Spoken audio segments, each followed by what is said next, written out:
स्वागत है आपका आज के एपिसोड में। सबसे पहले देखते हैं पिछले अभ्यास प्रश्न को। अशोक के शिलालेखों में मुख्य रूप से किसका उल्लेख किया गया है? विकल्प ए युद्ध रणनीतियाँ, विकल्प बी व्यापार और आर्थिक नीतियाँ, विकल्प सी राज्य की नीतियाँ और दायित्व, विकल्प डी बौद्ध धर्म, नैतिकता और जन कल्याण। तो इसका सही जवाब है विकल्प डी, बौद्ध धर्म, नैतिकता और जन कल्याण। सम्राट अशोक के शिलालेख भारत के सबसे प्राचीन लिखित अभिलेखों में शामिल हैं, जिनकी आयु लगभग 2200 वर्ष मानी जाती है। ये शिलालेख न केवल उनके शासनकाल की महत्वपूर्ण घटनाओं को उजागर करते हैं, बल्कि इन पर बौद्ध धर्म, नैतिकता और जन कल्याण से जुड़े संदेश अंकित हैं। अतः विकल्प डी सही है। आगे बढ़ने से पहले आपको बता दें कि स्टेट पीसीएस के सभी ऑनलाइन कोर्सेज पर 26-27 मार्च को 60% का डिस्काउंट मिल रहा है। साथ ही साथ आपको बुक्स और टेस्ट सीरीज पर भी 40% की छूट मिल रही है। तो डाउनलोड करें दृष्टि लर्निंग ऐप या अधिक जानकारी के लिए कॉल करें 8750187501 पर। तो आइए शुरुआत करते हैं पहले प्रश्न के साथ। यूनेस्को का मुख्यालय कहाँ स्थित है? विकल्प ए न्यूयॉर्क, विकल्प बी जिनेवा, विकल्प सी पेरिस या विकल्प डी वियना। तो इसका सही जवाब है विकल्प सी पेरिस। यूनेस्को संयुक्त राष्ट्र का ही एक भाग है जो शिक्षा, विज्ञान, संस्कृति और संचार के माध्यम से अंतर्राष्ट्रीय शांति को बढ़ावा देने का कार्य करती है। इसकी स्थापना 16 नवंबर 1945 को हुई थी। इसका मुख्यालय पेरिस, फ्रांस में स्थित है। अतः विकल्प सी सही है। सह्याद्री टाइगर रिजर्व निम्नलिखित में से किस राज्य में स्थित है? विकल्प ए तमिलनाडु, विकल्प बी उत्तराखंड, विकल्प सी महाराष्ट्र या विकल्प डी राजस्थान। तो इसका सही जवाब है विकल्प सी महाराष्ट्र। सह्याद्री टाइगर रिजर्व महाराष्ट्र के पश्चिमी घाट की सह्याद्री पर्वतमाला में स्थित है। इसे वर्ष 2010 में चंदौली राष्ट्रीय उद्यान और कोयला वन्यजीव अभयारण्य को मिलाकर अधिसूचित किया गया।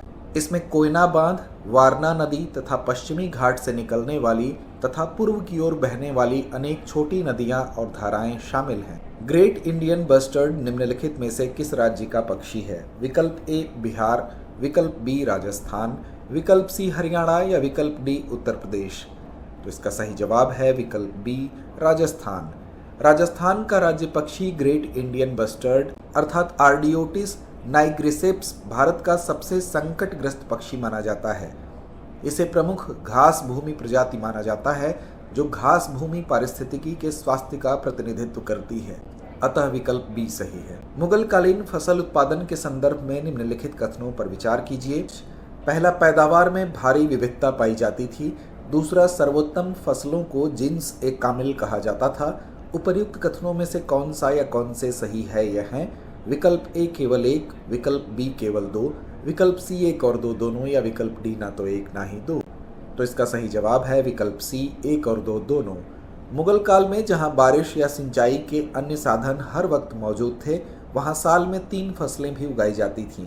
आगरा में 39 किस्म की फसलें उगाई जाती थीं, जबकि दिल्ली में 43 फसलों की पैदावार होती थी तथा बंगाल में सिर्फ चावल की 50 किस्मों के उत्पादन की जानकारी मिलती है। वहीं सर्वोत्तम फसलों के लिए जिन्स ए कामिल शब्द का प्रयोग किया जाता था। गन्ना तथा कपास फसलें इसमें शामिल थीं। अतः विकल्प सी सही है। जेसुइट सोसाइटी ऑफ जीसस के संदर्भ में निम्नलिखित कथनों पर विचार कीजिए। पहला, मुगल दरबार के यूरोपीय विवरणों में जेसुइट वृत्तांत सबसे पुराने हैं। दूसरा, पुर्तगाली राजा जेसुइट प्रचारकों की मदद से ईसाई धर्म के प्रचार में रुचि रखता था।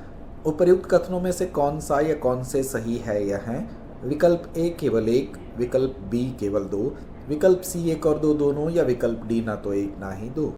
तो इसका सही जवाब है विकल्प सी। यूरोप को भारत के बारे में जानकारी जेसुइट धर्म प्रचारकों, यात्रियों, व्यापारियों और राजनयिकों के विवरणों से हुई। मुगल दरबार के यूरोपीय विवरणों में जेसुइट वृत्तांत सबसे पुराने हैं। पुर्तगाली राजा भी जेसुइट प्रचारकों की मदद से ईसाई धर्म के प्रचार में रुचि रखता था। 16वीं शताब्दी के दौरान भारत आने वाले जेसुइट शिष्टमंडल व्यापार और साम्राज्य निर्माण की प्रक्रिया का भाग थे। अतः विकल्प सी सही है। मुगल काल में हरकारों का संबंध निम्नलिखित में से किस विभाग से था?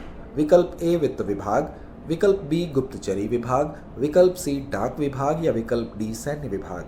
तो इसका सही जवाब है विकल्प सी डाक विभाग। मुगल काल में हरकारों का संबंध डाक विभाग से था। डाक विभाग को कसीद अथवा पथमार भी कहा जाता था। अतः विकल्प सी सही है।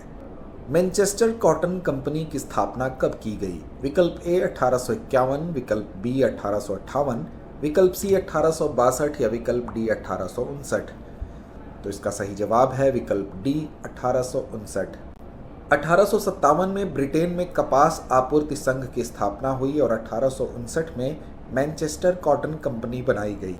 इसका उद्देश्य दुनिया के हर भाग में कपास के उत्पादन को प्रोत्साहित करना था, जिससे उनकी कंपनी का विकास हो सके। उल्लेखनीय है कि भारत को एक ऐसे देश के रूप में देखा गया जो अमेरिका से कपास की आपूर्ति बंद हो जाने की दिशा में कपास की आपूर्ति कर सकता था, अतः विकल्प डी सही है। दामिने कोह का संबंध निम्नलिखित में से किससे था? विकल्प ए अनुदान में दी गई भूमि, विकल्प बी संथाल परगना, विकल्प सी संथालों की धार्मिक पुस्तक या विकल्प डी संथालों के देवता। तो इसका सही जवाब है विकल्प बी संथाल परगना। अंग्रेजों द्वारा संथालों को जमीनें देकर राजमहल पहाड़ी की तलहटी में बसने के लिए तैयार किया गया। जमीन के बड़े भाग को दामिने कोह या संथाल परगना के रूप में सीमांकित किया गया और इसे संथालों की भूमि घोषित किया गया। वहीं संथालों को दी गई भूमि के अनुदान पत्र में यह कहा गया कि दी गई भूमि के 10वें भाग को साफ करके पहले 10 वर्षों के भीतर जोतना है। तो आइए अंत में नोट करते हैं आज का अभ्यास प्रश्न। मध्य प्रदेश के निम्नलिखित में से किस जिले में चौमुखी मंदिर स्थित है? विकल्प ए बालाघाट, विकल्प बी इंदौर, विकल्प सी जबलपुर या विकल्प डी पन्ना। तो इस प्रश्न का जवाब कमेंट बॉक्स में देना ना भूलें। धन्यवाद। डियर व्यूअर्स, अपने एग्जाम की तैयारी को और बेहतर करने के लिए हमारे चैनल को लाइक, शेयर और सब्सक्राइब करना न भूलें।